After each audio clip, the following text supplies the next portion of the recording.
తింటే గారెలే తినాలి, వింటే భారతం వినాలి. నమస్తే ఫ్రెండ్స్. మహాభారతం 16 ఎపిసోడ్‌కి స్వాగతం. కుమారుల అస్త్రశస్త్ర నైపుణ్యం పాండవులు, కౌరవులు భలే ఉంటది. గ్రాఫిక్స్ చాలా వచ్చాయి. పూర్తిగా చూడండి. ఫస్ట్ ఒక లైక్ కొట్టండి. ఓకే. అయితే ఈ పాండవులు, కౌరవులు అస్త్రశస్త్ర నైపుణ్యాలు ప్రదర్శించడం కోసం వేదిక తయారైపోతది. 10,000 మంది సీటింగ్ కెపాసిటీతోని విదురుదేవుడు అరేంజ్‌మెంట్స్ అన్నీ చేస్తారు హస్తినలోని. అయితే ఇంకా ఆ సమయం వచ్చేసింది. సమయం వచ్చేసిన వెంటనే మొత్తం ప్రజలందరూ ఒక 10,00,000 మంది ప్రపంచం నలుమూలల నుంచి వచ్చి హాజరవుతారు. హాజరయ్యేసరికి స్టేడియంకి ఎదురుగా అంటే ఫస్ట్ ఫేసింగ్‌లో మన ధృతరాష్ట్రుడు, తర్వాత గాంధారీదేవి మరి రాజీ రాను గాబట్టి కుర్చీలో కూర్చుంటారు. ఆ పక్కన ఆళ్ళిద్దరూ గుడ్డివాళ్ళు కదా! సో, ఆళ్ళిద్దరికీ చెప్పడం కోసం విదురుదేవుడు పక్కన కూర్చుంటారు. విదురుదేవుడు చూసిందంతా చెప్తూ ఉంటారు.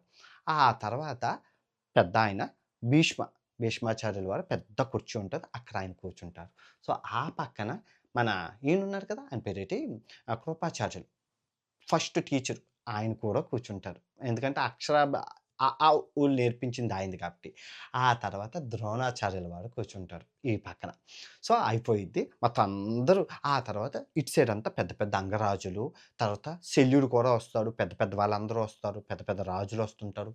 అందరూ కూర్చుంటారు చూద్దామని. ఎందుకు ఇంతమందంటే అర్జునుడి మీద ఓవర్ ఎక్స్‌పెక్టేషన్స్ ఉన్నాయి. ఎందుకంటే కథలుగా అర్జునుడి గురించి చెప్తా. అర్జునుడు అది చేస్తారట, ఇది చేస్తారట అని.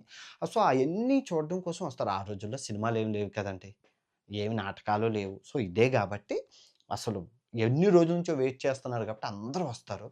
సో, ఏనుగులు డాన్సింగు, డప్పులు, తాళాలతోని అదేటి ఇదైతే ప్రారంభం అవుతది మొత్తం. ఎందుకంటే అందరూ జనం స్టార్ట్ అయ్యే ముందు మొత్తం అంగరంగ వైభవంగా బ్యాండ్ బాజాతోని మొత్తం అంతా స్టార్ట్ చేస్తారు ప్రోగ్రామ్‌ని. తర్వాత ద్రోణాచార్యుల వారు మొత్తం స్టూడెంట్స్‌ని అందరిని పిలిచి పరిచయం చేస్తారు. పాండవులు, కౌరవులు వీళ్ళు నా స్టూడెంట్సు. ఇన్ని రోజులు అస్త్రశస్త్ర నైపుణ్యం నేర్చుకున్నారు.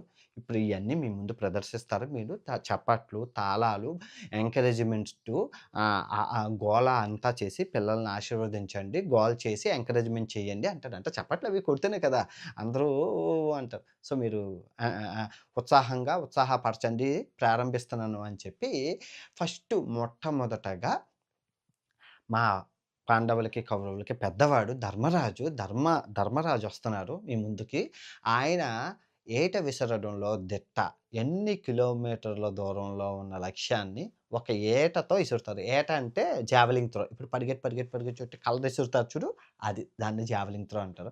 ఆ రోజుల్లో ధర్మరాజు బాగా ప్రావీణ్యం సంపాదించారు. సో, 2 కిలోమీటర్ల దూరంలో ఉన్న లక్ష్యాన్ని ఈ కర్రతోని కొడతారు. కొడితే ఓహ్!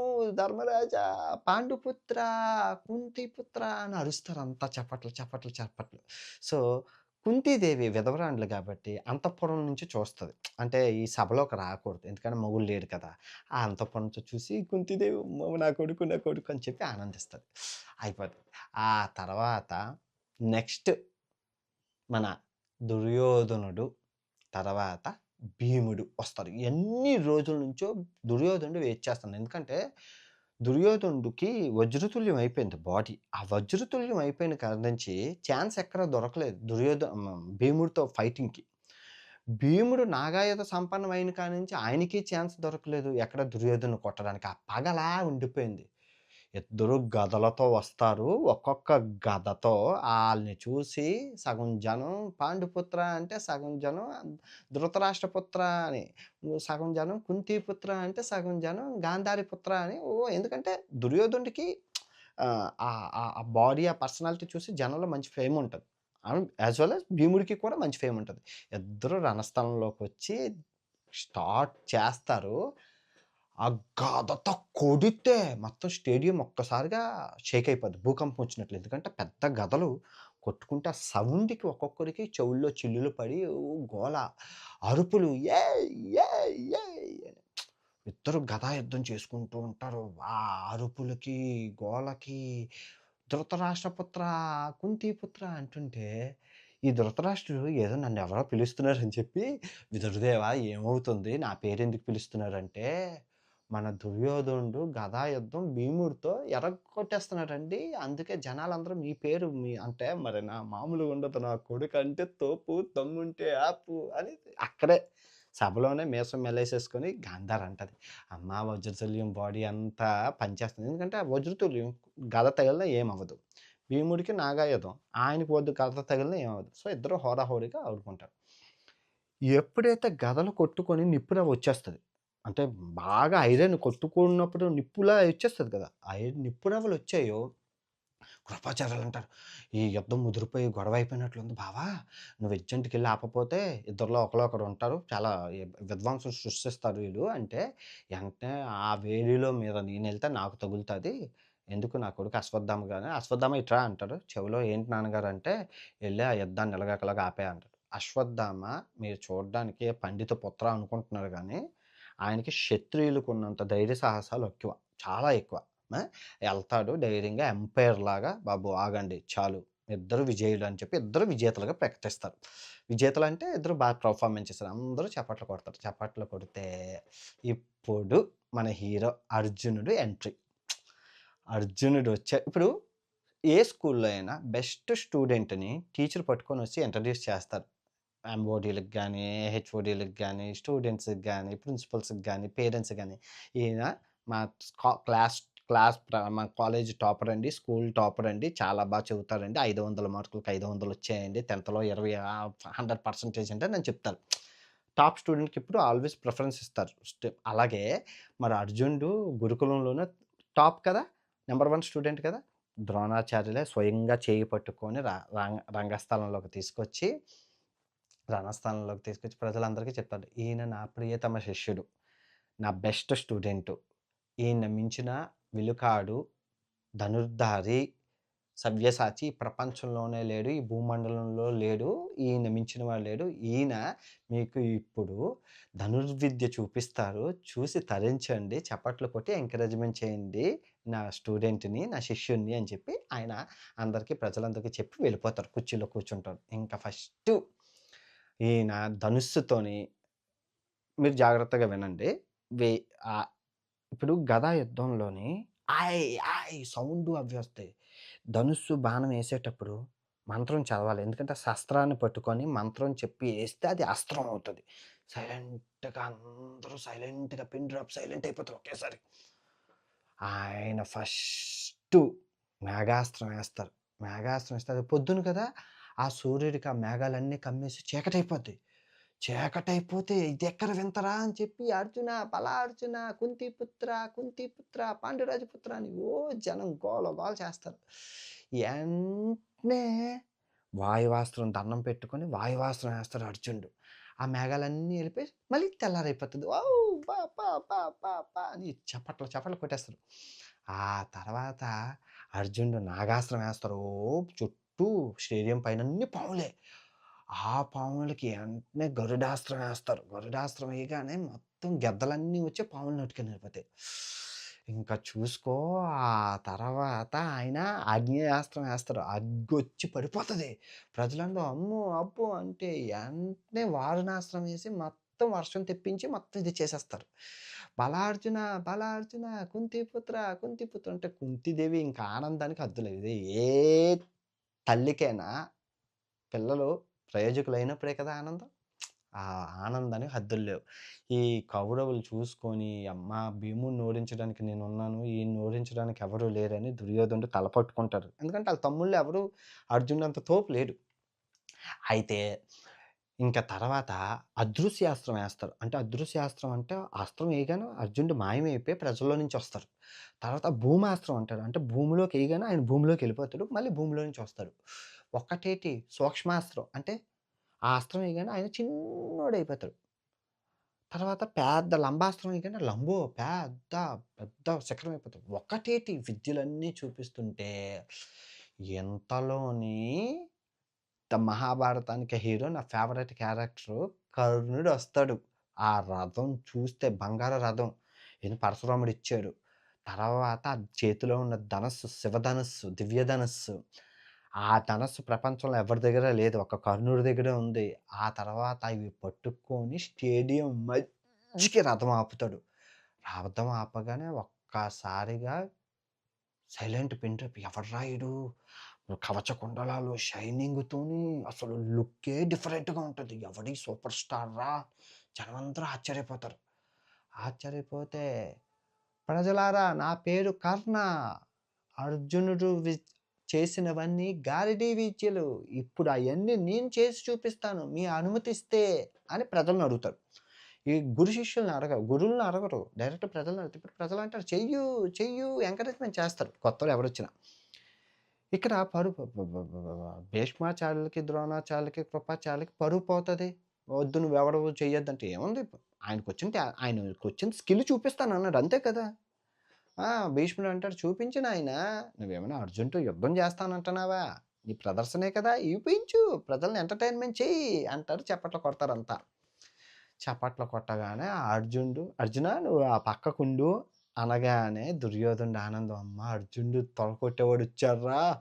ఇంక ఈడిని గనక నా సేనలో చేర్చుకుంటే ఇంక నాకు తిరగలేదు. ఈ రాజ్యం నాదని అప్పుడు దుర్యోధనుడు మనసులోని ఆహ్, కర్ణు ద కర్ణుడి మీద ప్రేమ కలిగిపోద్ది. ఇంకా అర్జునుడు ఏవైతే చేశాడో అన్నీ చేసి చూపిస్తాడు. అన్నీ చేసి చూపిస్తాడు ఆయన శివధనుస్సుతోని. అర్జునుడి దగ్గరున్న గాంధీవం. ఓకే.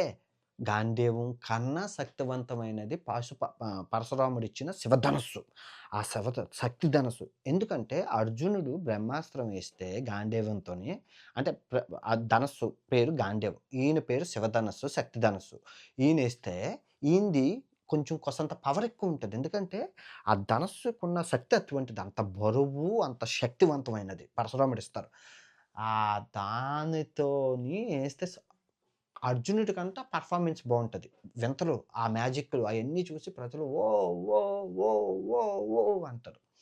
అయితే అప్పుడు సగం జనం కర్ణ, కర్ణ, కర్ణ, కర్ణ, అర్జున కర్ణ అని అరుస్తూ ఉంటారు. సగం జనం ఈయనకి కర్ణుడికి ఇంకా ఎక్కువ ఉత్సాహం అయిపోయి తొడ కొట్టి మీసం మెలేసి, "ఈ భూమండలం మీద నన్ను ఎదిరించి నిలిచే మొగోడెవడైనా ఉంటే ఇక్కడికి రండి" అంటాడు. ఎందుకంటే గురువాజ్ఞ లేనిదే అర్జునుడు ఏమి జేయడు. ఈయన ఎంత రెచ్చగొడుతున్నా ఫైటింగ్‌కి రా, రా నీ శక్తి చూపించంటే గురువు ఆజ్ఞ లేనిదే ఈయన ఆగడు. ఇంకా గురువు కాసి చూస్తుంటాడు అర్జునుడు. ఏంటి నా పవర్స్ చూపించాలా? ఆగాలని. గురువు ఏం ఆజ్ఞ ఇవ్వరు. ఈయన అలాగా ఉంటాడు మంటి బొక్కడంలాగా. అయితే కర్ణుడు రెచ్చగొడుతూ ఉంటాడు. రెచ్చగొడుతూ తొడగొడుతుంటాడు. నాలాగా ఏసే మొగోడు ఎవరైనా ఉంటే రండి, రండి అని తొడగొడతాడు. ఎవ్వరు రాడు. ఎవరు కానీ దుర్యోధనుడు పొంగిపోతాడు. అబ్బబ్బబ్బబ్బ! తోపొచ్చాడు, తోపొచ్చాడు, తోపొచ్చాడు అనేసి. శత్రువుకి మిత్రుడు అన్నట్లు. ఇంకా అప్పుడు ద్రోణాచార్యులకు అర్థమైపోతది. కర్ణుడు ఊపు మీద ఉన్నాడు. ఈ టైంలో ఏదైనా అవ్వచ్చు. అయినా అసలు అని ఓకే. మీరు అతను అర్జునుడు కుంతీపుత్రుడు, పాండురాజు తన కొడుకు. నువ్వెవడివి? ఆయన క్షత్రియుడు. క్షత్రియులతో యుద్ధం చేయడానికి క్షత్రియుల అర్హులు. నువ్వెవడివి? నీ కులం ఏంటి? నీ మతం ఏంటి? నువ్వెవడివి? నీ తల్లిదండ్రులు ఎవరు అని చెప్తే, ఈయన సూతుడు అని చెప్పుకోవడానికి నామోషి ఫీల్ అవుతాడు. నామోషి ఫీల్ అయ్యి చెప్పుకోలేక ఎనక్కెళ్ళిపోతుంటాడు. అప్పుడు అది చూసిన కుంతీదేవి ఆ కవచకుండలో ఇయన్నీ చూసి, ఇతను నా కొడుకే, కర్ణుడే అని చెప్పి కళ్ళు తిరిగి పడిపోతది. మూర్ఛొచ్చేస్తది. మూర్ఛొచ్చేస్తే ఇంక చూసుకో ఇంకా ఆయన పరువుతో సిగ్గు తలదించుకొని ఎనక్కెళ్ళిపోతుంటాడు. ఎనక్కెళ్ళిపోతుంటే వెంటనే శకునమామ ఇలా కొడతాడు దుర్యోధనుడికి. "ఉస్కో ఎళ్లి కర్ణుడిని మన వైపు తెచ్చుకో" అని సిగ్నల్ ఇస్తాడు. అవ్వగానే దుర్యోధనుడు గదతో "ఆగాగు మిత్రమా కర్ణ" అని అంటాడు. ఆ సౌండ్ వినగానే కర్ణుడు అబ్బా! ఎవర్రా అనేసి వెనక చూస్తారు. చూడగానే ఇంకా ద్రోణాచార్యుల వారికి అంటారు. "ఆగాగు ఆచార్యదేవా ఏమంటివి? జాతి నెపమున సూతను కిందు అర్హత లేదంటివా? ఎంత మాట, ఎంత మాట! ఇది క్షేత్ర పరీక్ష గాని క్షత్రియ పరీక్ష కాకూడదు ఇది కుల పరీక్ష అందువా? నీ తండ్రి భరద్వాజుడు జన్మం ఎట్టిది? అతి జుగుప్సాకరమైన నీ సంభవం ఎట్టిది? మట్టి కుండలో పుట్టితివి కదయ్యా! అంత ఎలా అశ్వస్ పితామహుడు, గురుకుల వృద్ధుడు, ఈ శాంతనువుడు శివసముద్రుల భార్యలగు గంగాదేవి గర్భమున జనించలేదా? ఈయనదే కులము. నాతో చెప్పించటమేమయ్యా! మా వంశానికి మూలపురుషుడు వసి వశిష్ఠుడు దేవవైశ్యగు వసూపుత్రుడు కాదా? ఈయనదే కులము. ఆ! అతడు పంచమజాతి కన్యయగు అరుంధతి యందు శక్తిని, ఆ శక్తి చండాలగుడగు పరాశరుడిని, ఆ పరాశరుడు బాల్యపడుచు అయిన మత్స్యగంధి యందు మా తాత వ్యాసుడిని, ఆ వ్యాసుడు విధవరాండ్లో అయిన మా పితామహి అంబికతో మా తండ్రిని పితామహి అంబాలికతో మా పినతండ్రి పాండురాజును మా ఇంటి దాసితో ధర్మ నిర్మాణ జనుడని మీచే కీర్తించబడుతున్న ఈ విదురదేవుణ్ణి కనలేదా? సందర్భానుసారం బట్టి క్షేత్రబీజ ప్రాధాన్యంతో మా కురువంశం ఏనాడో కులహీనమైంది. నేడు కులము అని ఈ వ్యర్థ వేదములు ఎందులకు అని చెప్తే, నిజంగా చనిపోయి స్వర్గస్థులైపోయారు ఎన్టీ రామారావు గారు డైలాగ్ చెప్పడంలోనే ఆయన తర్వాతే ఇది నేను చిన్నప్పుడు అవలీలగా ఎన్ని సార్లు చెప్పానో, చిన్నది అటు ఇటు మర్చిపోయాను. ప్రాక్టీస్ చేస్తే మళ్ళీ మామూలుగా ఉండదు. ఎనీవే దీనికి అర్థం మీకు తెలిస్తే చెప్పండి. దీనికి అర్థం నేను ఆల్రెడీ 15 వీడియోల్లో చేశాను. లాస్ట్ 15 వీడియోలు దీనికి సంబంధించినవే. ఫస్ట్ వీడియో నుంచి ఉంటాయి. దీనికి అర్థం చాలా బావుంటది. దీనికి అర్థం మిగతా రేపు ఏం జరిగింది, తర్వాత కర్ణుడికి పెళ్లి ఎవరు చేశారు, కర్ణుడికి అదేటి ఏకలవ్యుడు బావగా ఎలాగయ్యారు అనేది రేపు వీడియో మిస్ చేయకండి. గ్రాఫిక్స్ నచ్చాయి అనుకుంటున్నాను. నేను హాస్టల్స్‌లో ఉంటున్నానండి. హాస్టల్స్‌లో ఉండడం వల్ల చుట్టూ డిస్టర్బెన్స్ అవి ఇప్పటి వరకు జరిగిన 16 వీడియోలు సింగిల్ టేక్‌లోనే చెప్పాను. అంటే ఎక్కడ బ్రేకు, ఎడిట్ ఏం లేదు. సింగిల్ టేక్ ఆర్టిస్ట్‌గాన. ఇంకెన్ని వీడియోలు అలా చెప్పగలుగుతానో చూద్దాం. అంతా కృష్ణం అంతా.